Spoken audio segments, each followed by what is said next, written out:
Karen retrial. Day 8 recaps smoke and mirrors and grade A damage control. Day 8 was a disaster movie in slow motion. Except for a brave rescue, we got a bunch of lawyers tripping over each other while the Commonwealth scrambled to duct tape its crumbling case back together. Picture a clown car colliding with a law library, and you're halfway there. We had missing clips, rehearsed trauma performances, and the Commonwealth's new MVP of forensic scientists sent in to sprinkle some science fairy dust on their garbage evidence, and spoiler, it didn't work. First up, Clipgate. Last minute shenanigans. Oh, where to begin? We kick off things with White Claw Bev and Pete, can I go home yet? While the Commonwealth pulled one of their signature stunts rolling into court like a group project that forgot the deadline was today, suddenly, poof, Clip 17 materializes out of thin air like magic.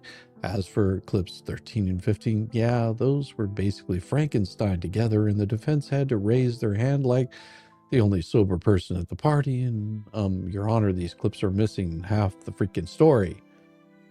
Now, you'd think, call me crazy, that in a murder trial, context, maybe, just a little bit, that would matter. But no, the Commonwealth was out here acting like they were auditioning for America's Got Talent, just desperate to play their cherry-picked highlight reel and move on. Clip integrity, full narrative, too much effort. And let's talk about Bev's reaction. If there's a spectrum between deeply concerned judge and someone stuck in the line at the DMV, Bev was firmly planted at the DMV end, staring into the middle distance like she was mentally picking out her Uber Eats order, or her nose. But here's the part that really screams corruption with a side of clownery. This whole dispute over the clips, that's not just lazy lawyering, it's full-on narrative engineering. When you start slicing up a key witness's statements to serve up your storyline and, oh yeah, conveniently omit the exculpatory stuff, you're not just being shady, you're inching right into witness tampering 101. Sloppy? Absolutely. Malicious? It's giving the strong I'll do anything to win vibes, and if this is the best they've got, let's just say the Commonwealth might want to look into a new hobby, because courtroom competence sure ain't it. Jennifer McCabe, the Oscar goes to, yes, back to our star witness, Jennifer McCabe. The woman whose memory seems to function like a dollar store magic 8-ball, shake it once and you get a brand new answer to every time. Today she was back on the stand delivering her finest confused but brave routine, clutching her pearls over how shocked and scared she was on the night in question. So brave and so very inspirational. We've got full monologue about the weather, because snowfall patterns are apparently key evidence now, and a running commentary on how she didn't see anyone helping, didn't hear any sirens, and somehow remembered exactly which neighbor came out of which house except when she didn't. This is classic McCabe. Let's not skip her performance art with the text messages, because wow, what a trip. We have treated a dramatic reading of I can't stop seeing him in the snow, and I literally am having wine, like this was some Lifetime movie in progress. The Commonwealth strategy? Drown the jury in emotional text change until everyone forgets the part where McCabe Googled how long does it take to die in the cold before the body was found. Oops. And just when you thought it couldn't get any more absurd, we had the endless dance around that infamous stop at Fairview. First it was just driving by, then okay, we slowed down, then well, maybe we did stop for a few minutes, but we totally didn't go in. Pinky promise, if you need a masterclass in how to kind of tell the truth while keeping your fingers crossed behind your back, well, Jennifer McCabe is your girl. To sum it up, this wasn't a testimony, it was a one-woman improv show with the Commonwealth frantically clapping from the sidelines like stage moms, hoping their kid gets a call back. Noise? What noise? The siren song of denial? Next up, we had the defense doing the absolute bare minimum by asking the obvious, hey, Jennifer, with all those fire trucks, ambulances, and police cars blaring lights and engines outside, are you seriously telling us it was quiet? Jennifer, oh, well, she pulled out the herbal gymnastics routine like a seasoned pro or a stripper on a pole. First, it was, I don't recall any sirens. Then, well, I mean, there were flashing lights, but they were kind of far away, followed by, oh, yeah, I guess they were right in front of the house, but like not really in front of the house. Riveting stuff. By the end of it, we were basically being asked to believe that Jennifer was at the scene of a multi-vehicle emergency response, but somehow thought it was a silent disco.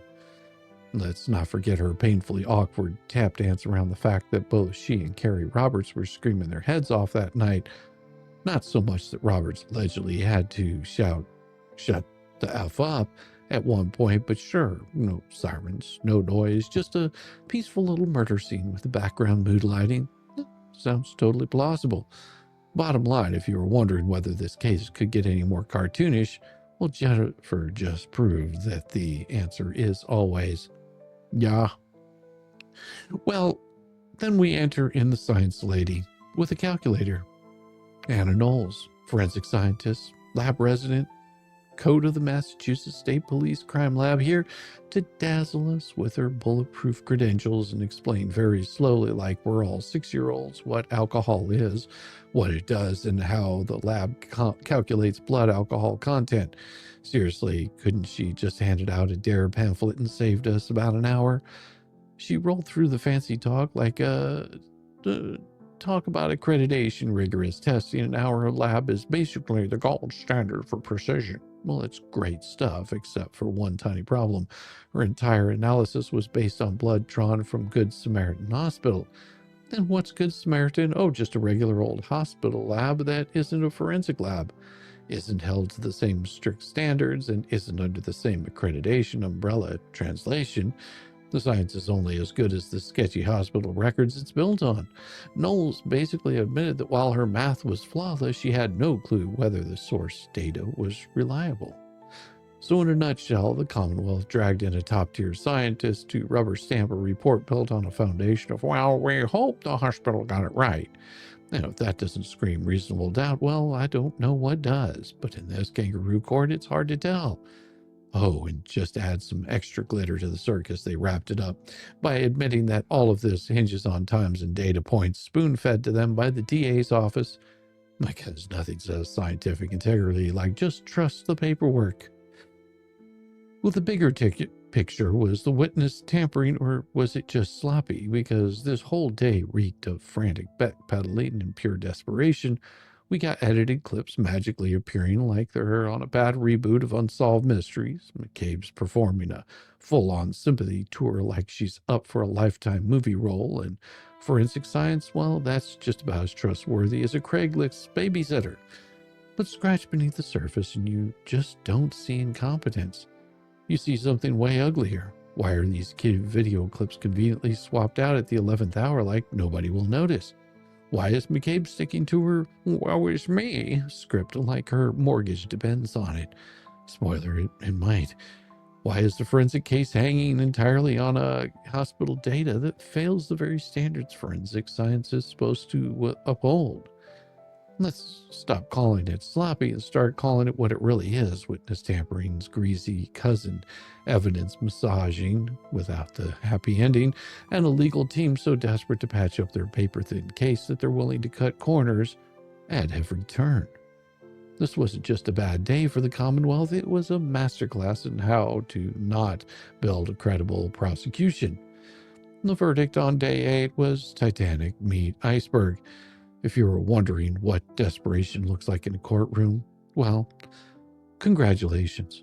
You just witnessed it in full bloom. The Commonwealth spent the entire day trying to patch up its sinking garbage barge of a case using nothing but a glue stick, some crumpled post-it notes, and the collective wishful thinking of their entire office. McCabe's performance, a masterclass in contradiction. Her story shifted so much you think she was reading from a teleprompter with a virus. First responders, well, context galore. And when we got Hannah Knowles with her forensic abracadabra spinning a hospital's non-forensic results into something that barely passed the straight-face test. Math magic? Well, please. We've seen more reliable numbers on a gas station scratch ticket, and let's talk about why Claw Bev, presiding over this mess like she's It's just another lazy Friday. And if Bev genuinely thinks that this dog and pony show is going to pass for justice, she might want to double check the prescription on those courtroom glasses. The public isn't blind, Bev. We've got binoculars. They're locked in. Our popcorn is fully stocked, and we're sitting front row for the flaming wreckage of what you keep trying to call a case.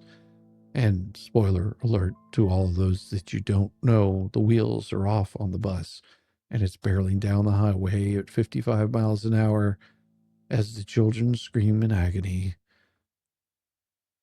So sad. But hopefully it will get better as the week rolls on.